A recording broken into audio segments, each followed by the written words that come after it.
네, 컨커런시 교육 4일째 시작하겠습니다. 잘하면 오늘이 이제 컨커런시 마지막 시간이 될 수 있을 것 같고, 그러니까 좀, 첫 번째, 두 번째 날을 약간 빨리 온 것 같아서, 마지막은 조금 천천히 가도록 하겠습니다.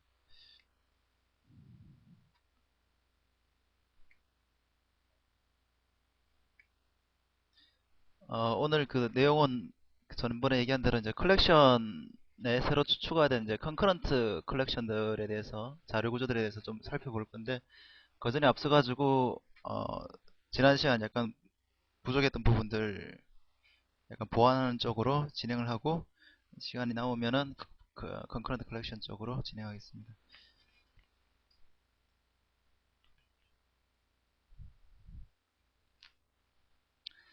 먼저 전번에 이제 워커 스레드에 대해서 잠깐 설명을 했는데 이제 그 워커 스레드라는 것은 이제 어떤 일을 하는 스레드를 얘기하는 거고 보통 이제 스레드 모델을 그 구성을 할 때 여러 개의 스레드들이 동시에 어떤 일을 역할을 나눠서 일을 하게 되는데 그게 한 모델을 한 세 가지 정도로 구분을 합니다. 대부분 이쪽에 속하게 되고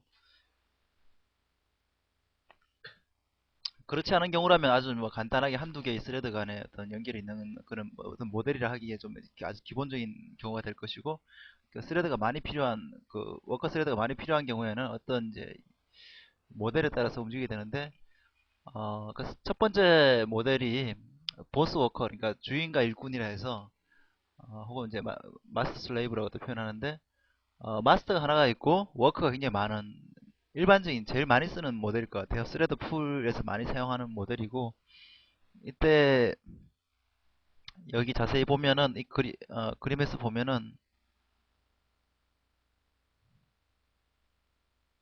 지금 리퀘스트가 3개가 들어왔어요. 이제 뭐 이게 이제 서블릿 같은 경우라 생각할 수 있는데 서블릿 리퀘스트가 만약에 3개가 들어왔다. 혹은 엠빈 리퀘스트가 3개가 들어왔다. 그러면은 이 리퀘스트를 그 동시에 실행하는 스레드가 3개가 있는 거죠. 그러니까 마스터가 역할을 단순하게 그 워커들한테 일을 나눠주는 일만 할 수도 있겠지만 뭔가 좀 앞에 뭐 일을 할 수도 있겠죠.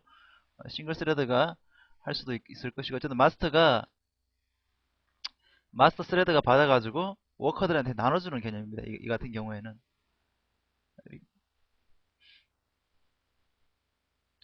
얘가 지금 뭔가를 처리하다가 우리 같은 경우 이제 NIO 같은 경우도 이런 경우로 볼 수 있는데 NIO가 처리를 하다가 그 일을 이제 워커 스레드한테 서블릿 그 플로우 프로보스의 플로우 여러 개의 워커 스레드가 있는데 그 중에 한 놈한테 골라서 주는데 이 워커들 간에는 구분이 안 돼요. 이 워커들이 어떤 일을 하는지는 정의가 안 되어 있는 거죠. 이 경우에는 만약에 리퀘스트가 태스크 1을 한다. 리퀘스트 2가 태스크 2다. 리퀘스트 3가 태스크 3다. 뭐 이런 식으로 서로 다른 유형의 요청이 들어왔는데도 불구하고 이 워커는 전담 워커가 아닌 거예요. 이 같은 경우에는 여기서는 그냥 마스터는 현재 아이들한 워커한테 그냥 일을 주는 거예요. 차례대로 뭐 일종의 라운드 로빈 비슷하게 아무한테나 주는 거죠. 그러면 워커들은 일에 구분 없이 주어진 일을 그냥 하는 거예요. 일 타입에 대해서 별로 워커들이 만들어진 게 아니라 일이 있으면 그냥 그 지금 놀고 있는 놈이 하는 그런 모델이라고 생각하면 되고 일반적인 스레드 풀의 활용 예가 이런 케이스라고 제일 많이 사용되는 케이스라고 생각하면 될 것 같고요. 어, 두 번째는 워크크루에서 이제 선원이죠. 이제 벤이라는 사람들인데 선원들은 다 자기 역할이 따로 있죠. 뭐 조타수가 있고 뭐 밥하는 사람이 있고 뭐 그 갑판 보는 애들 있고 뭐 여러 가지로 이 역할들이 다 나눠지게 되어 있습니다. 그 역할들을 바꾸는 건 굉장히 힘든 거죠. 그 그래서 뭐 선장이면 선장, 항해사면 항해사 이렇게 일들이 다 나눠져 있고요. 각각의 일들을 그러니까 이 같은 경우에는 내가 먼저 일을 시작할 때 일을 분별합니다. 일을 쭉 분별해가지고 동시에 줍니다. 동시에. 그러면은 가까이 사람들이 일을 막 하는 거죠. 자기 일을. 자기 전문적 일들을 파트로 나눠서 동시에 일을 하고 그 다음에 합치는 거죠.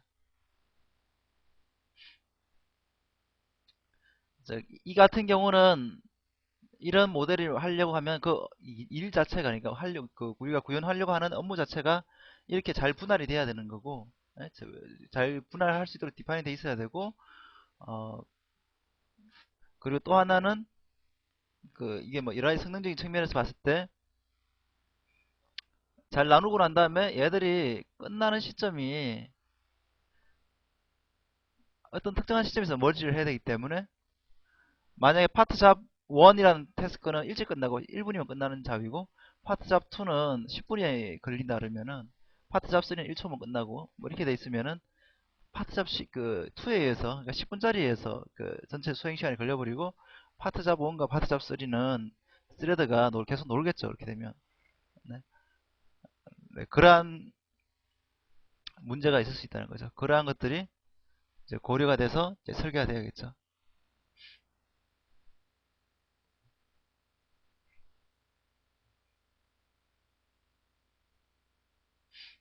그리고 이제 마지막 세 번째 모델은 이제 파이프라인 모델입니다. 파이프라인 모델은 말 그대로 이제 파이프라인 방식으로 계속 시퀀셜하게 일이 처리됩니다. 시퀀셜하게 일이 처리되는데 어, 동시성이 있는 거죠. 그 시퀀셜하다는 것은 뭐냐면은 스레드가 시퀀셜한 거예요. 어떤 일이 들어왔어요. 일이 하나 태스크 1이 딱 들어오면은 제일 먼저는 스텝 1을 하는 스레드가 있고요. 그 다음에 스텝 2가 있고 스텝 3가 있습니다. 이게 뭐죠? 포드주의죠, 포드주의. 그러니까 자동차 만들 때 쭉 컨베이어 벨트 위에서 순차적으로 쭉 수행하는 거죠. 자, 태스크1이 처음에 들어오면 태스크1이 실행이 되겠죠. 태스크1이 스텝 1을 하고, 그 다음에 태스크1이 제일 먼저 들어왔기 때문에 이게 완료되고 스텝 2로 넘겨줘요. 그 다음에 스텝 1 스레드가 이제 아이들을 지면은 얘한테 넘겨줬기 때문에 다음 일을 잡겠죠. 그죠? 그리고 태스크2를 잡아가지고 일을 하고 있어요, 지금. 실제로 지금 현재 여기 컨벤션에 따르면은 요건 컴플리트 된 거고 요거 사선으로 된 게 인프라를 했으니까 지금 태스크 1은 스텝 2도 완료가 됐고 스텝 3가 일을 하고 있어요. 그러니까 하나의 스레드는 당연히 하나의 일밖에 못 하는 거죠. 그래서 스텝 3는 태스크 1을 하고 있고 스텝 2는 태스크 2를 하고 있고 스텝 1은 태스크 3를 하고 있습니다. 뭐 이런 식으로 일이 진행되는 거예요. 파이프라인 방식으로. 이 같은 경우에도 일이 원활하게 수행이 되려면은 각각의 경우에 그 딜레이가 없어야겠죠. 그 딜레이가 적을수록 효율적으로 구성이 되겠죠. 그래서 이 같은 경우에도 가장 전체 시간을 저하하는 팩터는 아마도 가장 시간이 많이 걸리는 스텝이 될 거예요. 그죠? 이제 그러한 것들을 고려해가지고 실제 스레드 모델을 이제 구성할 때는 뭐 조금 좀 하이브리드 방식으로 구성을 하겠죠, 당연히. 만약에 특정한 파이프라인이라 하더라도 특정한 스레드는 동시에 처리가 가능한 부분들이 있다 그러면은 그쪽에 뭐 스레드를 더 할당해 한다든지 그러니까 현재 이 그림으로 봤을 때는 이 파이프라인의 스텝들이 각각 스텝을 수행하는 스레드들이 다 싱글 스레드 모델인 것처럼 보이잖아요. 그러니까 적어도 내가 태스크 1을 스텝 1을 수행하는 동안에는 스텝 1을 수행하는 거는 스텝 1 스레드 하나밖에 없기 때문에 이 그림 자체로만 봤을 때는 싱글 스레드 모델로 해서 컨커런시가 필요가 없는 거죠. 스텝 1이라는 워크를 설계할 때는 이때는 컨커런시가 필요가 없는 거잖아요. 그죠? 락킹 잡을 필요가 없죠. 자기 혼자 하니까. 예, 그러한 장점이 있지만 만약에 스텝 2가 상당히 시간이 많이 걸리는 거고 동시에 수행될 가능성이 있다. 그리고 뭐 쉐어링 되는 데이터 있으면 당연히 락을 잡아야 될 것이고 뭐 쉐어링 안 되면 뭐 그것도 그냥 저 모든 데이터가 상관이 없으니까 그것도 그냥 싱글 스레드처럼 락 없이 그냥 해도 될 거고 그렇게 해서 스텝 1은 스레드가 하나고 스텝 2는 뭐 스레드가 여러 개다 스텝 3는 뭐 스레드가 또 몇 개다 뭐 이런 식으로 구성할 수도 있겠죠. 이제 그러한 것들이 이제 고려가 돼서 이제 하이브리드 방식으로 이렇게 설계가 될 거고요. 앞에 것도 마찬가지죠. 마스터 슬레이브가 꼭 그 워커들이 다 일에 대해서 개념 없이 일할 필요는 없는 거죠. 주는 대로, 물론 이게 장점이 있죠. 이게 최대한 유틸라이즈를 할 수 있죠. 놀고 있는 놈 언제든지 불러 쓸 수 있으니까. 스레드가 10개가 할당되면 얘들을 최대한 활용해서 일을 할 수 있는 그런 모델이고, 제일 그렇게 유틸라이제이션을 높이기 쉬운 모델이잖아요. 그러니까 스레드 풀을 분리하지 않은 이상 통합해서 하나를 쓴다면은 계속 지금 워커가 필요한데 언제든지 누가 일을 마치더라도 언제 그 일이 얼마 걸릴지를 전혀 신경 안 쓰고 계속 뽑아 쓸 수 있으니까 상당히 유틸라이제이션 측면에서는 유리한 점이 있는 거고 하지만은 이렇게 일을 분할해서도 장점이 있을 수가 있어요. 일을 분할해서 장점이 있을 수 있는데 일을 분할했을 때 장점은 특정한 업무는 싱글 스레드로 도는 게 훨씬 더 유리하다. 뭐 이럴 수가 있잖아요. 예?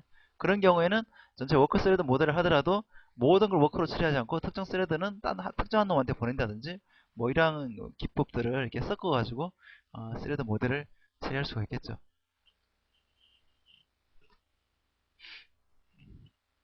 그래서 이거는 현재가 이 세 가지 스레드 모델은 이제 가장 많이 사용되는 어떤 컨셉추얼한 어떤 그런 부분이고 실제로는 그러한 것들이 좀 이렇게 하이브리드한 방식으로 많이 처리가 되고 그리고 가장 많이 처리되는 건 물론 이제 보스워커 방식, 마스터 슬레이브 방식이죠. 이게 실제로는 대부분 다 그냥 워커 스레드 모델을 한다 그러면 다 보스워커 혹은 이제 마스터 슬레이브 방식을 사용하게 됩니다.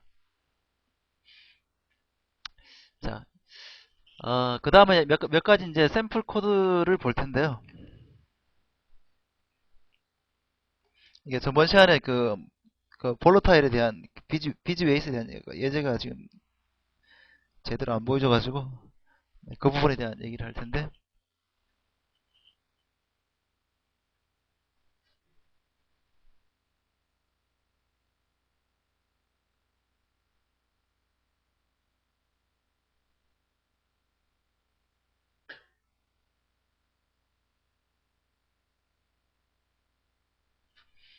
자, 배리어라는 게 있습니다. 배리어.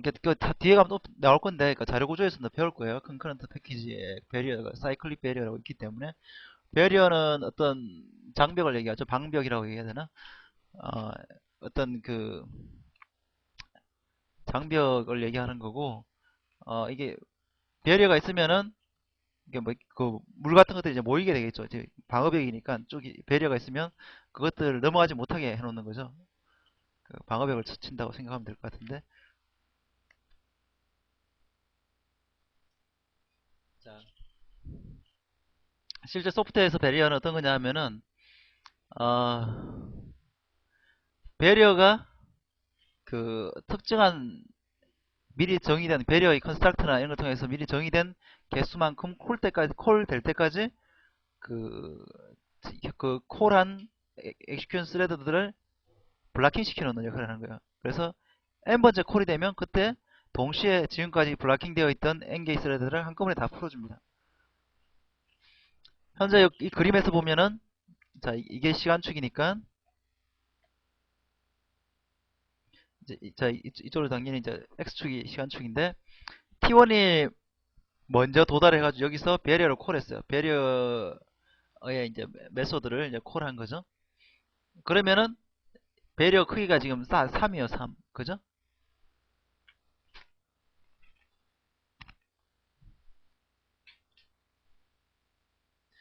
자, 3이면은 첫 번째 콜 됐으니까 당연히 블락킹 돼야겠죠. 그 다음에 조금 있다가 그 두 번째 T2가 스레드 2가 왔어요. 그러니까 스레드 T1이 그 배리어를 두 번 콜할 수는 없다는 건 알고 있죠? 당연히 얘가 블락킹 돼 있으니까 실행이 안 되니까 다음 배리어를 동시에 콜할 수는 불가능한 얘기고 T2가 그 다음에 다시 들어와가지고 그 배리어를 또 콜했어요. 그럼 배리어 2잖아요. 자, 내부적으로 이제 얘도 블락킹 됐어요. 그 다음에 세 번째 콜이 됩니다. T3가 와서 세 번째 콜을 했어요. 이 순간에는 어떻게 되죠? 그 다음부터는 다시 다 풀리는 거죠, 이것들이. 자, 이러한 방식으로 배리어가 실행이 됩니다. 이러한 것들을 해주는 게 배리어입니다. 아까 전에 뭐 했죠? 그 워커룸 모델 같은 경우에 에?